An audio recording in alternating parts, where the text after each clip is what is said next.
Salut à tous et bienvenue dans la Finish Line, votre émission pour débriefer le Bikeman Origine Alpes-Maritimes, troisième rendez-vous de la saison du championnat du monde d'ultracyclisme. On va en parler, débriefer les événements de cette course avec nos invités. Mais avant d'accueillir les cyclistes, on va d'abord faire le point avec l'organisateur Axel Carion. Salut Axel. Salut Cédric. Ça va? Ça va, 25% de batterie. Alors, ça y est, c'est l'heure du bilan de ce Bikeman Alpes-Maritimes. Quelle conclusion tu tires de cet événement qui a été épique à tout point de vue? On le rappelle qu'il y avait 128 participants au départ. Eh bien, la conclusion que la montagne, ça bougagne et que l'homme face à la nature perd toujours. Et là, ça a été encore une fois un très beau témoignage de notre mère nature, puisqu'on a eu un phénomène de gouttes, donc énormément d'humidité, qui a provoqué en fait deux courses. C'est-à-dire que ça a divisé l'épreuve de 1000 km en deux parties.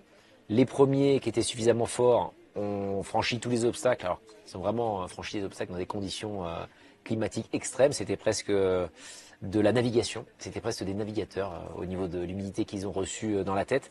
Et en fait, c'est leur entraînement et leur abnégation qui a permis de pouvoir passer. Tous ceux qui essayaient de suivre, les poursuivants donc, eh bien, se sont heurtés au mur de l'effort face à des conditions climatiques extrêmes. Et toutes celles et ceux qui ont géré et qui sont celles et ceux qui souffrent aussi le plus parce qu'ils font le parcours en 5 jours, eh bien, quelque part ont dû s'arrêter pour jouer la carte de la stratégie. Et ça, quelque part, ça leur a servi puisque ça leur a permis de bénéficier d'une deuxième partie de course qui était beaucoup moins humide quand on est repassé en France avec du soleil et du coup les Alpes-Maritimes que j'aime, à savoir ensoleillés, des grands cols, parfois quelques orages, mais des paysages exceptionnels que seul le soleil peut révéler. Alors on le rappelle, hein, la règle du Bikeman, c'est un parcours de 1000 km à compléter en 120 heures, 5 jours maximum. Ici, dans les Alpes-Maritimes, c'était l'un des parcours les plus difficiles, avec 22 000 mètres de dénivelé positif. Mais en plus, il y a eu ce facteur météo qui a eu un impact clairement sur les abandons. On a dépassé la quarantaine. Est-ce que ce facteur météo explique aussi ce nombre important d'abandons? Clairement, parce que il faut rappeler la configuration du parcours. On avait un départ déjà en altitude, on était à 1700 mètres sur Valberg. On attaquait directement par un col, un grand col, avec le col de la Caillole, pour après partir dans les Hautes-Alpes et franchir la partie italienne avec deux cols majeurs, Fines Rivacera, qui avaient des portions gravel. L'humidité forcément a rendu ces portions gravel très difficiles. Le froid les a rendus encore plus difficiles. Le Piémont, qui était censé être une partie roulante pour se refaire la cerise de 90 km, s'est transformé quelque part en enfer humide. Et ensuite, il y a eu la Lombarde. La Lombarde, qui est cette barrière naturelle géologique extraordinaire entre l'Italie et la France. Et là, on a eu tout le phénomène géologique et climatique visible pour les participants. Je pense que tout le monde a vu finalement la matérialisation de cette frontière qui existe entre l'Italie et la France. Parce que ce goulot que provoque la Lombarde, je pense que voilà, il y a eu une opportunité entre guillemets unique. S'il y a quelque chose de positif de franchir ces cols dans des conditions extrêmes, c'est de voir en fait vraiment cette barrière naturelle que forme la Lombarde pour rejoindre le village d'Isola 2000 et après repartir sur Valberg. Donc moi là-dessus, je garde un souvenir très positif dans le sens où le Bikeman, ça reste un événement de l'extrême. Ça reste de l'ultracyclisme et le Bikeman reste le Bikeman. Au départ, ce qui nous a forgé, c'est des épreuves dans des conditions climatiques et topographiques étonnantes, hallucinantes, très difficiles. Et quelque part, les gens qui ont participé avaient déjà fait le plus dur quelque part en termes d'audace.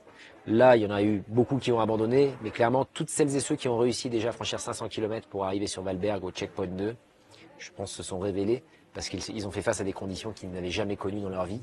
Et c'est un peu ça le Bikeman, c'est faire face à la nature, non pas pour la dominer, mais pour la respecter, et en même temps apprendre quelque chose sur soi-même et sur ses capacités de résistance et de résilience. Ces conditions climatiques, notamment à la Lombarde, hein, si vous nous suivez sur les réseaux sociaux, vous avez pu les voir dans nos résumés quotidiens. C'est une course aussi qui a été marquée par la victoire de Jean-Michel Morin, avec une bataille pour la victoire d'ailleurs entre 3 participants, Jean-Michel Morin, Lauriane Placet et le Britannique Harvey Bird.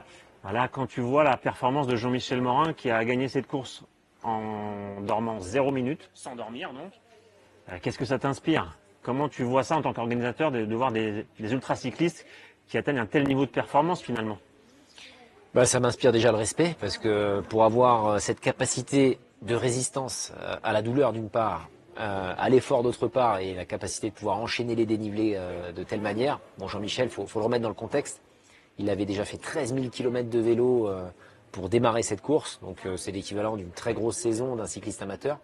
Donc c'était un En gros seulement 6 mois de l'année. En seulement 6 mois de l'année, il avait déjà fait 13 000. Donc c'est l'équivalent de presque d'un coureur de Pro Tour qui va faire 30 000 km par an. Donc il avait beaucoup borné. Ça n'empêche que les conditions climatiques auxquelles il a fait face, comme il me l'a dit en dehors de la caméra, c'est qu'il n'avait jamais vécu ce type de conditions climatiques et en même temps, il voulait repousser un peu ses limites. Clairement, ça inspire à la fois le respect et puis c'est compliqué d'arriver à partager ça à la caméra parce que nous, on est au contact en permanence de ces athlètes et de voir ce qu'ils font, pédaler jour et nuit dans des conditions climatiques extrêmes, le voir descendre finesse, recongelé à 2 heures du matin, puis dire bon c'est bon, je peux repartir, j'ai le matériel et je continue et cette capacité à résister comme ça aux conditions, je pense que c'est une belle leçon de vie puisque le monde dans lequel on vit nous habitue finalement à nous adapter et va nous forcer à nous adapter également. Les conditions climatiques qu'on a vécues là en sont un exemple et je pense que ces athlètes qui viennent se défier recherchent ça aussi. C'est-à-dire au-delà de juste la performance, c'est vraiment une volonté de se défier et de montrer qu'ils sont capables de s'adapter et de résister à des conditions anormales, particulières. Donc j'ai toujours beaucoup de respect pour eux. Moi, mon rôle, c'est d'essayer de faire tenir ces épreuves en termes de sécurité et de naviguer sur ce fil compliqué, pas facile à tenir, parce que d'un point de vue stress, c'est très très puissant sur l'organisme, c'est vraiment des grands coups à tenir. Mais quelque part, c'est comme une course de navigation. C'est-à-dire qu'on laisse beaucoup de libre arbitre aux coureurs, et je pense que c'est ça qu'ils adorent, c'est que vraiment toutes les personnes avec qui on a discuté, tu te rappelles de la Lombarde, reconnaissent ça en se disant punaise, on n'aurait jamais l'opportunité de faire ces défis-là, ce type d'effort en dehors du Biking Man, en dehors de cette bulle d'organisation où oui, on prend tous des risques et on essaie de s'adapter à des conditions de dingue. En dehors de ça, jamais on n'aurait l'opportunité de vivre ça. C'est vrai, il y a beaucoup d'athlètes qui nous ont dit s'il pleuvait comme ça, jamais je serais sorti, par exemple, m'entraîner dans ces conditions-là. Mais là, dans le cadre de la course, il n'y a pas le choix. Le respect pour la performance de Jean-Michel Morin, mais aussi le respect d'ailleurs pour la performance de tous les participants qui ont passé cette ligne d'arrivée, car quoi qu'il arrive, on est d'accord, Axel, terminer cette course dans le délai des 120 heures, ça reste un exploit. Tout à fait. Et d'ailleurs, Jean-Michel, pour sa première, parce que c'est la première fois qu'il participe au Biking Man, m'a marqué quand on en a discuté sur la ligne d'arrivée, parce qu'il me disait au final, c'est peut-être plus dur ce type d'effort pour les derniers qui le font en fait sur un nombre d'heures cumulées qui est beaucoup plus important que les leaders, parce que les leaders font ça en moins de 60 heures et du coup supportent des conditions de souffrance et de résistance à l'effort qui sont du coup moindres en termes de nombre d'heures. Et il m'avait fait la remarque, c'est pas le premier des leaders à partager ça en disant peut-être que c'est beaucoup plus dur encore pour l'arrière de la course qui passe plus de temps encore sur le vélo pour grignoter les kilomètres et arriver à compléter ce défi du Biking Man. Eh bien, merci Axel pour ce petit débrief pour lancer cette émission. On va d'ailleurs écouter quelques-uns des participants qui partagent leur ressenti sur la ligne d'arrivée avant ensuite de recevoir nos nouveaux invités. Ce sentiment d'accomplissement total, on a vraiment été chercher des facettes de nous-mêmes qu'on ne connaissait pas, un accomplissement total. Là, moi, j'ai été au bout de ce que je pouvais faire là. Souffert de la pluie, du vent, de la grêle, des orages. Là, on a une chaleur qui est étouffante. Du coup, c'est extrême. Hein. C'est extrême comme parcours, c'est très exigeant physiquement et mentalement. La leçon de ce Biking Man, c'est qu'il faut prendre les étapes les unes après les autres. C'est quand on a mal aux genoux et qu'on commence à monter la moitié à pied et qu'il reste 200 bornes et 7000 mètres de dénivelé, faut pas penser à l'arrivée, il faut penser à juste arriver au CP3, dormir, et puis voir après, puis passer le col d'après, col par col. Et ben, on est récompensé de cet entraînement que je fais depuis bientôt 1 an et demi, de manière intense, avec des volumes importants qui impliquent des engagements importants d'un point de vue familial, d'un point de vue professionnel. Donc je suis récompensé. Vraiment, c'est ce que j'espérais finir. Et finir dans environ 4 jours, c'est quelque chose qui me satisfait. Et on enchaîne avec la suite de cette émission et nos deux nouveaux invités que je vous présente tout de suite. Honneur aux dames, il y a Lauriane Placet qui a terminé 3e de ce Biking Man Origine Alpes-Maritimes après sa 2e place au Sri Lanka en début d'année et surtout son titre de championne du Biking Man l'an passé. Et à ses côtés, il y a Sébastien Chansolme qui a terminé 7e. Sébastien qui est aussi un vétéran du Biking Man. On va en parler tout de suite, mais d'abord honneur à Lauriane. Lauriane, tu as donc terminé à la 3e place de ce Biking Man. Qu'est-ce que ça t'inspire, cette 3e place? La place a peu d'importance par rapport à toutes les questions que je me suis posées sur la course. Après, comme je viens toujours chercher la meilleure performance, bah, je me suis rendu compte que quand je me suis fait doubler, de toute façon, bon, je m'en foutais un peu. Par contre, et en fait, je me suis fait doubler à, je sais pas, ça devait être à 50 km de l'arrivée et je l'ai revu en haut de l'avant-dernier col. Bah, j'ai quand même essayé d'aller le chercher pour jouer en fait. Pas forcément pour la place, juste pour jouer. Je me suis complètement cramé pour la dernière montée. C'était juste pour mettre un peu de piquant. Non, 2-3, c'est Ça n'a pas. pas d'importance pour Non, toi. non, vraiment pas. Je m'en suis rendu compte là, vraiment pas.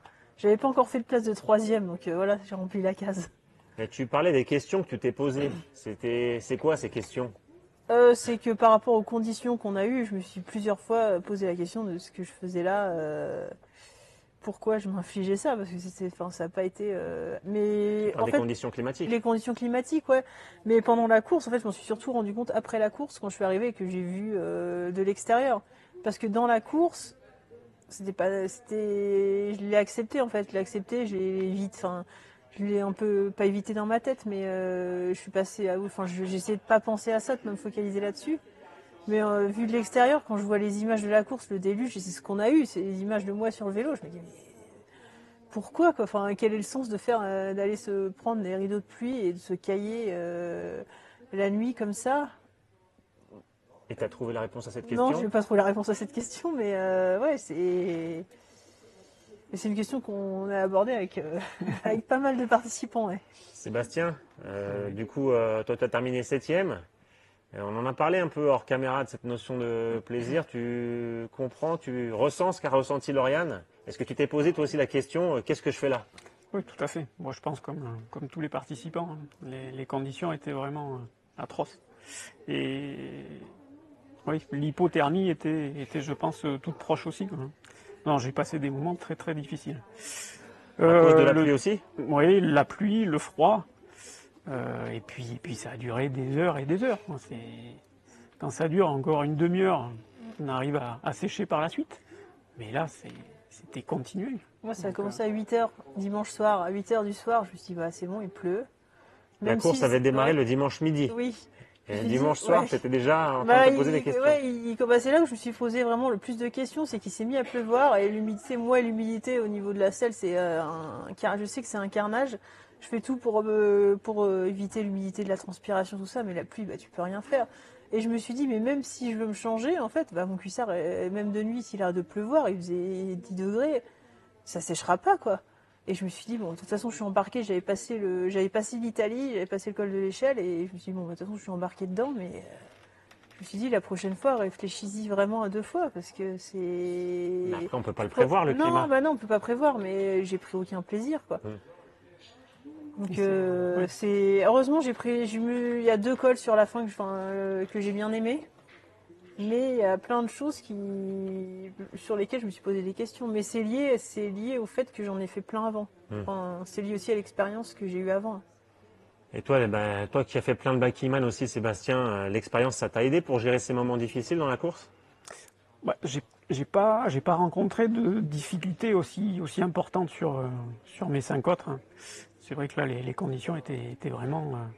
Ça a été pour moi l'épreuve la plus difficile des 6. Hein. Et là, on parle d'un homme qui a fait le Biking-Man Euskadi, l'une des plus difficiles courses du Biking-Man jamais faites. Que j'ai adoré. Tu as fait le Biking-Man X dans les Alpes, qui était l'une des plus difficiles courses du Biking-Man également. Et celui-ci, tu le places encore un cran au-dessus, tu me dis. À cause des conditions climatiques, oui. Mais je dis, les parcours, c'est jamais difficile. Voilà, la trace par elle-même était tout à fait correcte. Mais les conditions climatiques font que ça a été horrible. À plus de 2000 mètres, on était à 4-5 degrés, avec une pluie intense, un vent pas possible. Dans les descentes, je criais, je me tapais dessus pour essayer de me réchauffer. J'étais dans un état assez avancé. Et en réfléchissant par la suite, ouais, on se pose des questions quand même. Est-ce bien raisonnable ? Peut-être pas. Mais comment faire quand une fois qu'on est engagé dans la course et qu'il se passe ça, qu'est-ce que tu fais? À part l'abandon, il n'y a pas autre chose. Tu fais ça, moi j'ai un tempérament où je peux pas abandonner. Mais tu te poses quand même des questions derrière. C'est jusqu'où il faut aller. Mais c'est juste personnel. En plus, moi j'ai rien à prouver et c'est vraiment pour moi. Mais je sais que si j'avais abandonné, ça aurait été pire que de. Tu l'aurais beaucoup plus mal vécu, Oui, c'est ça que tu veux ouais, dire? ouais, que d'avoir vécu ce que j'ai vécu. C'était inconfortable, mais oui, on allait loin dans l'inconfort, quoi. Et toi, c'est pareil, Seb, tu as réfléchi à abandonner aussi? Non, non, parce que bon, mais Moi, c'est quand même la première fois où Tu as vacillé un peu. Ouais, parce que normalement, c'est pas. Et là, je me suis quand même posé la question. il est vrai que, oui, comme je disais, est-ce bien raisonnable? Est-ce qu'il faut vraiment atteindre le point de non-retour pour T'en revenir parles sur avec ces émotion? impressions? Pardon? T'en parles avec émotion?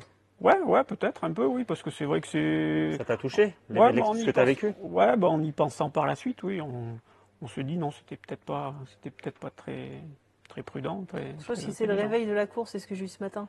Hmm. Quand je me suis levée, parce que toi, t'es arrivé il y a pas longtemps, hein, et quand je me suis levée ce matin, j'ai eu ce sentiment-là de dire, j'ai peut-être fait une connerie. Enfin, est-ce que ça a un sens d'aller se coller ça Tu es dans la prise de risque, c'est allé beaucoup trop loin là. Si en fait, tu prends pas forcément des risques pour ta santé ou quoi. C'est plus, quoique, enfin, Ouais, quoique. mais c'est plus, quel est l'intérêt de se taper 48, enfin, 48 heures depuis, oui, Oui, c'est bon, bien on ça, a dû les faire. Ouais. de Ouais, ouais. froid, pour finalement pas te faire plaisir sur le vélo parce que t'en profites pas, tu profites pas du paysage. Après, la course, elle est là, c'est la date, c'est pas de chance, quoi. C'est juste le fait de se dire, ben, on y est arrivé, on l'a terminé. Bon, Moi, ouais. j'ai pas de Mais sans satisfaction à plaisir, faire voilà, ça. sans plaisir, ouais, c'est. Mais du coup, tu as quand même terminé 7e, c'est un top 10. Ah Tu oui, vois, oui, Sébastien, mais très content. c'est pas Très anodin. con- Donc, très est-ce que content ça donne du quand même de la résultat, valeur à cette performance pour toi, le fait d'avoir réussi dans ces Ouais, oui, conditions? mais tout à fait, tout à fait. Mais voilà, c'est passé, mais ça aurait pu ne pas passer. Ah non, c'est ça la question que tu te poses et qui fait soulever cette émotion. Ouais. Tu te dis, et si j'avais eu un problème grave à Ouais. 2300 mètres d'altitude à tout à 3 fait. degrés? Ouais. Ok. Mhm. Ah, ça aurait pu être plus gênant. Bon bah heureusement, ça s'est bien terminé pour vous. Ouais. Et ça s'est bien terminé aussi pour tous les Pour tout ultracyclistes le monde, qui sont passés dans des conditions climatiques extrêmes. Voilà, ce Biking Man, j'imagine que ça va vous marquer un petit peu de temps quand même, parce que même si vous avez beaucoup d'expérience, les conditions qui ont été uniques là sûrement, et c'est vrai que vous n'avez pas eu de chance avec la météo qui a été absolument horrible, alors que le soleil est apparu, a commencé à apparaître ensuite à la mi-course à peu près, quoique, il y a eu encore des épisodes pluvieux. Ouais. Mais vous avez quand même réussi à profiter un peu des paysages qu'offrent les Ouais, Alpes-Maritimes. sur le final, ouais, c'était Ouais, sympa. un peu- Moi. j'ai- Le Heureusement col, qu'il y avait deux cols et le col de la Cine Ouais. qui m'a. Puis là, en plus, je me suis amusée sur le vélo et tout. Enfin, Le col de la heureusement- Seine, le tout dernier col. ouais, qui en fait, c'est. Tu as l'impression de de commencer sur une montagne et d'aller sur l'autre et ça zigzague. Et c'est un col où j'ai pas vu de voiture et c'est hyper sauvage et. Ça a changé, en fait, je me suis sentie dépaysée. C'est ce que j'ai aimé, en fait, c'est ce que je viens rechercher. C'est ce que j'ai aimé et je me suis dit, bon, finalement, heureusement qu'il est là pour. Puis la descente, bon, elle est super Ah ouais, technique, la descente mais était c'est super super sympa, joli ouais. parce que c'est inhabituel comme paysage. T'as apprécié ça aussi, Ouais, Seb. ouais, franchement. Au ouais, moins, ouais, la petite ouais. éclaircie dans Ah ta ben course oui, sous oui, l'enfer. il y a eu quand même un Parce petit peu de plaisir. Il n'y aurait mais- pas eu ça, ça aurait été dur quand même, je pense. Parce que les autres cols avant, je m'étais pas trop éclatée. Donc, ouais, ça a sauvé, c'est venu sauver le final. Bon, j'imagine qu'après un petit peu de temps et le Ça recul, reviendra, oui, le cerveau oublie les mauvais on oublie moments. toujours On les va moments garder les que plus le durs. bon, bien sûr. Enfin, on oubliera. J'imagine que vous oublierez pas tout, Non. mais le bon viendra à rééquilibrer un Ouais. peu l'expérience. Une dernière question quand même pour toi, Lauriane, puisqu'il faut quand même le préciser. J'en ai beaucoup parlé hors caméra avec Lauriane. Je sais que ça n'a pas d'importance pour elle, mais je suis obligé de la poser parce que tout le monde veut savoir. Lauriane, désormais prend les commandes du classement général de la saison 2024, puisque tu avais fait 2e au Sri Lanka. Tu fais 3e ici. Est-ce que tu vas le jouer, ce classement? Est-ce que ça a de l'importance pour toi? Non, je l'ai fait une fois. Et non, je le joue pas. Et j'annonce pas que je joue pas et je le joue. Non, c'est sérieusement. Je joue pas. Et là, tout ce que j'ai vécu sur la course là, je vais quand même me poser des questions sur la suite de la saison, quoi. Bon, en tout cas, avis aux amateurs. Lauriane est pour l'instant leader, mais la place Voilà. pour le champion Je- 2024 est je leur- encore ouverte. Je l'aurais eu un petit peu. Voilà, tu l'as eu un petit bout de temps. Merci en tout cas beaucoup à vous deux, Sébastien Merci. et Lauriane, d'avoir participé à cette émission. Merci à toi. Je vous propose d'avant d'enchaîner avec nos nouveaux invités, de faire toujours un tour vers cette ligne d'arrivée où nous nous trouvons et d'aller recueillir quelques ressentis après avoir passé la ligne d'arrivée pour certains participants. De rouler seul dans des moments hyper durs, sur des cols de montagne dans la nuit. Enfin, j'ai remis en question beaucoup de choses sur mes capacités, sur pourquoi je le faisais. Et en fait, le pourquoi est hyper important parce que sinon j'aurais abandonné à plein de moments. En fait, il y a plein de moments où tu as des trucs, en Italie, l'école avec la partie gravel. Enfin, si tu sais pas pourquoi tu le fais, tu laisses le vélo et tu rentres chez toi. Et je le fais pour moi, du coup, et pas pour les autres. Et c'est hyper important parce que je suis capable de faire des choses de fou et de me dépasser. Un biking man, même si on abandonne, on apprend toujours d'un biking man. Même si on ne va pas au bout des choses, on apprend toujours. Ouais. Et c'est ce qui nous rend plus fort par après. Donc ici, on n'a pas hésité à en refaire et en refaire. Et voilà, c'est comme ça, il faut persévérer. Et voilà, ça nous a réussi cette fois-ci. Alors j'ai pris du plaisir parce que si on m'avait mis ça sur le papier, je pense que j'aurais dit non, je n'y arriverais pas. Donc c'est le plaisir que j'ai trouvé, c'est les conditions climatiques extrêmes. J'étais super content de passer la Lombarde avec 6-7 degrés, du vent, du brouillard. Je me suis dit, je suis passé, en fait, c'est bon, nickel, c'est géré, quoi. Allez, on bascule de l'autre côté, on va à Isola et on passe à autre chose, quoi. Enfin, la Lombarde et d'autres, hein, parce que ça a été... Allez, on enchaîne avec la dernière partie de notre émission et nos deux nouveaux invités fraîchement arrivés ici à Valberg. Christophe Coulon et Raphaël Boissy. Bienvenue, messieurs. Comment ça va? Cédric, écoute, ça va bien. Heureux d'être arrivé. Voilà, malgré des conditions un peu compliquées. On va en reparler. Et toi, Christophe, ça va? Ça va, c'était épique de par les conditions et de par mes conditions physiques. Mais je suis parvenu à rentrer à la maison. Christophe qui a même gardé ses mitaines. Voilà, exactement. La casquette, le t-shirt finisher, la médaille. Allez, on va commencer avec toi, Raphaël, puisque je t'avais donné la parole en premier. Là, tu viens juste de passer la ligne d'arrivée. Partage-nous ton sentiment. Très heureux d'avoir terminé la course. Voilà, après, c'était une belle course. Dommage, un petit peu gâché par pas mal de conditions météo. La Lombarde, j'espère que vous avez fait des images. C'était vraiment féerique. Hein. On en a fait. Si vous nous avez suivis sur les réseaux sociaux, il y a le résumé quotidien, effectivement, et on est allé voir ce qui s'est passé là-bas. Ouais. Je prendrai du plaisir à regarder ce soir, Cédric, mais là... Voir les autres souffrir, c'est ça? Là, sur le vélo, j'ai le téléphone. Non, j'ai pas fait. En même temps, on avait en direct, donc les résurgences d'eau sur le goudron, c'était absolument fantastique. Voilà, après, non, j'ai eu des petits soucis avec mon vélo, 3 crevaisons, donc tubeless, on réparait assez facilement. Le dérailleur, un peu plus compliqué, j'ai passé 2 heures hier avant de repartir sur mon dérailleur. Et puis ce matin, ça a foiré, comme on dit, et du coup, Christophe a eu la gentillesse de s'arrêter, m'a donné un coup de main. Voilà, donc un petit peu la course. Et après, on a passé un bout de temps ensemble et c'était bien. La course, mais le fair play avant tout. Merci Christophe. Normal, c'est l'esprit biking man, l'esprit de l'ultra. Voilà, il faut aussi s'entraider. On est tous susceptibles à un moment donné d'être celui qu'on voit face à nous. Il faut jamais l'oublier, surtout en ultra. Alors Raphaël parlait des conditions de la Lombarde. Est-ce que toi aussi tu es passé dans le col de la Lombarde, donc qui se situe entre la frontière franco-italienne, dans des conditions dantesques? Toi aussi tu as eu le droit à la pluie? Ouais, d'une manière. Oui, j'y ai bien goûté, oui, effectivement, ouais. Donc la pluie, on en a eu abondamment. Voilà, on était bien détrempés, que ce soit dans la Lombarde ou globalement la partie italienne quand même était relativement très humide. Donc effectivement, on était content de faire une petite pause à Isola pour se sécher. Tu nous disais que tu as eu des problèmes au genou, enfin que tu as mal au genou en fait. Ça t'a pas mal handicapé sur la dernière portion. Est-ce que ça t'a fait douter quant à ta capacité de terminer la course? Oui, parce que j'avais des douleurs. Alors au départ un petit peu lancinantes, donc bon, j'ai envie de dire un peu maîtrisé entre guillemets, pas trop affolante. Par contre, parfois ça devenait un peu aigu et soudain.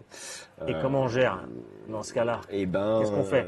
On fait qu'on essaye d'y aller en souplesse, voilà, de pas trop appuyer comme un sauvage sur les pédales, d'essayer de soulager un petit peu, en l'occurrence, là, je pense plus les tendons, parce que le but ultime, c'est quand même de finir avant tout.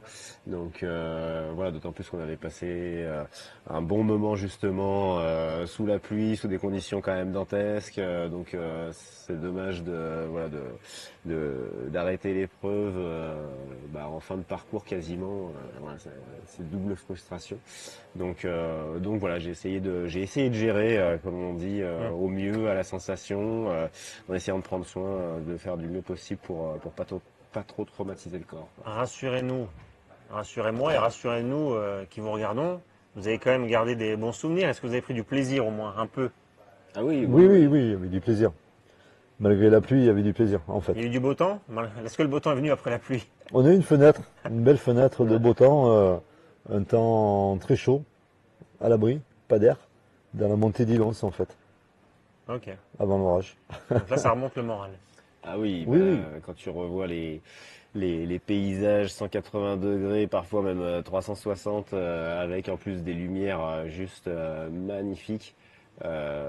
C'est vrai que voilà, les dorures du soleil qui viennent frôler les silhouettes des arbres, etc. Enfin, voilà, c'est le kiff total. Donc voilà, la partie plaisir là, du coup, d'un coup, elle reprend de la partie.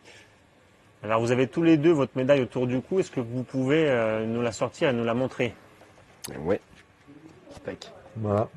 Alors cette médaille que vous avez dans la main, quand vous la regardez, qu'est-ce qu'elle représente pour vous? À toi Raphaël, pour commencer. Déjà un super souvenir d'avoir terminé l'épreuve, une médaille du finisher. Voilà, après ça reste le championnat Bikeman Origine, on le voit largement dessus, le nom de l'épreuve. Voilà, pour moi c'est un souvenir, je la mettrai avec les autres chez moi. Ça représente aussi du travail, l'entraînement, les sacrifices? Oui, la médaille c'est on va dire la récompense, pour moi c'est le souvenir. Après l'entraînement c'est ce qui est obligatoire pour pouvoir faire ce genre de course. Si tu n'as pas le bon niveau d'entraînement, tu ne prends pas de plaisir. Déjà là, on voit que Christophe a souffert. Moi, j'ai souffert aussi des genoux. J'ai un petit problème au pied. Dès qu'il fait chaud, ça me fait comme un Norton sous la pluie de Nanterre. Ça fait très très mal. Donc même avec l'entraînement, on s'aperçoit que c'est compliqué. Et je pense que personne ne peut dire qu'il termine une Bikeman facile. Voilà. Et pourtant, il y a des gens, des hommes et des femmes super entraînés. Et toi, Christophe, alors cette médaille, ça signifie quoi? À chaque fois, c'est des aventures, donc c'est un petit peu l'exploration, la découverte de nouvelles régions, des paysages que je vais garder en tête, des odeurs, des rencontres. Toujours. Et d'ailleurs, c'est uniquement ce pourquoi je m'inflige justement l'entraînement sportif que je m'inflige. Puisque si c'était vraiment juste pour du vélo, non, ça serait pas possible. Voilà, je vais chercher autre chose. Et en l'occurrence, ce qu'apporte Bikeman dans son ensemble. À chaque fois qu'on vient ici, c'est un plaisir de retrouver toute l'équipe et plus voilà tout la bulle dans laquelle on est pendant plusieurs jours, voilà, qui est une parenthèse par rapport à notre vie du quotidien. Vous faites partie tous les deux du top 20 tout de même. Est-ce que ça compte pour toi la performance, Christophe? Est-ce que c'est quelque chose que tu cherches aussi, puisque là tu nous parles du volet aventure? Est-ce que ton temps final, ça compte? Je fais bien la distinction en fait. D'abord, c'est la découverte et surtout pour moi les rencontres, parce que j'ai lié de nombreuses amitiés et pour moi, comme tu dis, à chaque fois que je vois une médaille ou que je repense en tout cas à une épreuve, c'est des visages que je vois derrière surtout. Des visages avec qui des gens avec qui j'ai vécu des moments très forts, avec qui je suis resté en contact. Donc c'est d'abord ça. Après sur la partie performance, si on peut dire ça comme ça, parce qu'à mon niveau, voilà, je suis pas dans les têtes d'affiche, mais c'est vrai que ça pour moi c'est la cerise, je dirais. Par rapport à tout le temps que je passe, toute la rigueur que je m'impose. Je suis coaché aussi, donc voilà, ma vie tourne quand même autour du vélo, sachant que j'ai des enfants aussi, donc voilà, il y a des sacrifices qui sont faits. Et c'est vrai que j'ai ça dans un coin de la tête, mais c'est plus le bonus. Voilà. Si j'arrive à faire quelque chose, j'ai l'impression d'avoir apporté de la valeur ajoutée, on va dire, à toutes les heures d'entraînement que j'ai passées. Et top 20, ça compte pour toi aussi, Raphaël? Oui, top 20, c'est bien, je suis content. Je l'ai effleuré au Sri Lanka il y a quelques mois. Bon, au Sri Lanka, c'était d'autres aventures, compliquées aussi pour moi. Dans un autre style. Voilà. Mais oui, je suis content d'avoir fait top 20. Après, le principal, c'est prendre du plaisir. Le premier truc, c'est vraiment le plaisir. Derrière, le classement, c'est aussi une récompense en fait. C'est la récompense de l'entraînement, des efforts qu'on a fait. Et si on est top 20, ça veut dire qu'on a roulé moins longtemps. Et j'ai envie de dire, alors c'est au moins longtemps on roule, au moins longtemps on est posé sur le vélo. Donc tous les petits bobos qu'on peut avoir, en fait, on les a pas forcément avec la même intensité. Donc il y a quand même une recherche chez moi de vouloir aller toujours un peu plus vite, parce que je pense qu'on se met dans des conditions plus faciles. Voilà. Alors tu viens d'évoquer le Sri Lanka, Raphaël. On sait que cette année, tu vas être souvent présent sur les Bikeman, il me semble, toi. Tu as fait Sri Lanka, tu viens de faire le maritime et tu reviens bientôt également, il me semble. Je reviens sur Aura, je serai présent au Maroc et à Taïwan. Grosse année vélo pour toi. Grosse année, ouais. Et qu'est-ce qui t'a poussé à faire autant de courses cette année? C'est la première fois que tu vas en faire autant, il me semble. Oui, une, deux, les autres années. Après, il y a quelque chose dans ces épreuves-là. Je pense que Axel et toute son équipe dégagent vraiment des ondes très très positifs. En tous les cas, moi j'adhère. Il y a le côté défi, le côté aventure. Sri Lanka, Taïwan, pour moi ce sera de l'aventure. Le Maroc un petit peu moins puisque je l'ai fait l'année dernière. Mais ça fait rien, c'est aussi des rencontres. C'est d'autres paysages, c'est d'autres conditions. Et non, je trouve que c'est bien. On va te revoir aussi cette année, Christophe? Oui, sur Aura et puis au Maroc également. Ah, l'Aura, le Bikeman Aura qui est la prochaine course, donc c'est dans quelques semaines. C'est ça. Et comment tu vas faire? Comment tu vas faire pour ta récup? J'avais déjà parlé avec le patron, là, il m'a donné 2-3 pistes, voilà, plus celles que j'ai en tête. Donc effectivement, ce sera pas priorité entraînement, ce sera priorité remise en forme. Bon, merci à vous deux en tout cas d'avoir participé à cette émission, Christophe et Raphaël. Reposez-vous bien, surtout toi Christophe donc pour l'Aura, avec tes douleurs de genoux. Et justement le Aura, puis ça sera le prochain rendez-vous du Bikeman Origin, du championnat du monde d'ultracyclisme dans quelques semaines. Ça sera le 4e rendez-vous de la saison. Donc d'ici là, restez connectés sur les réseaux sociaux pour suivre l'actualité du Bikeman. Et merci d'avoir suivi cette émission avec nous et à très bientôt. Salut à tous.